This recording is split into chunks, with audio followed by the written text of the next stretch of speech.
यो हाम्रो देशमा एकदमै चलिरहेको मुद्दा र जसले पनि सुनिरहेको मुद्दा के हो भने युवाहरू देश बस्नु पर्यो, देश बस्न पाउनु पर्यो र देशमा केही गरी खान पाउनु पर्यो भन्ने जसले पनि सुनिराख्नु भएको छ होला।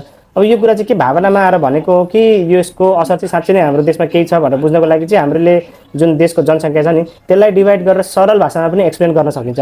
जस्तो हाम्रो देशको जनसङ्ख्या छ 2 करोड 90 लाख, त्यसमा 40 देखि 50 लाख चाहिँ हामी बाहिर छौँ होइन, र देशमा हुनुहुन्छ 2 करोड 50 लाख।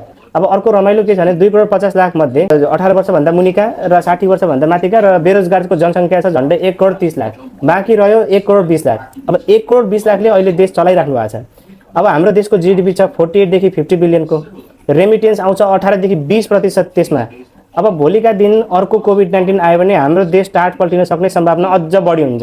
किनभनेदेखि पहिला 2020 मा कोभिड-19 आउँदाखेरि हाम्रो देशको जीडीपी घटेर 30-31 बिलियनमा पुगेको थियो। त्यतिखेर सबैले सुनेको एउटा कुरा के थियो भन्दाखेरि हाम्रो फेडरल रिजर्भ जुन हुन्छ त्यो घटेर 11 बिलियन 12 बिलियनमा पुगेको थियो। अब यस्तै यही ट्रेन्ड चलिरहेको भने हाम्रो देश त अर्को ग्लोबल क्राइसिस आउँदाखेरि त हाम्रो देश त उठ्नै सक्दैन फेरि।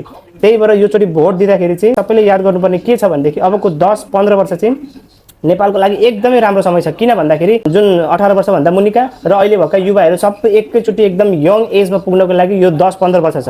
त्यो बेलामा हाम्रो देशलाई एकदमै यङ देश गनिन्छ। त्यो बेलामा पनि देशले उठ्न सकेन भने कहिले पनि उठ्न सक्दैन।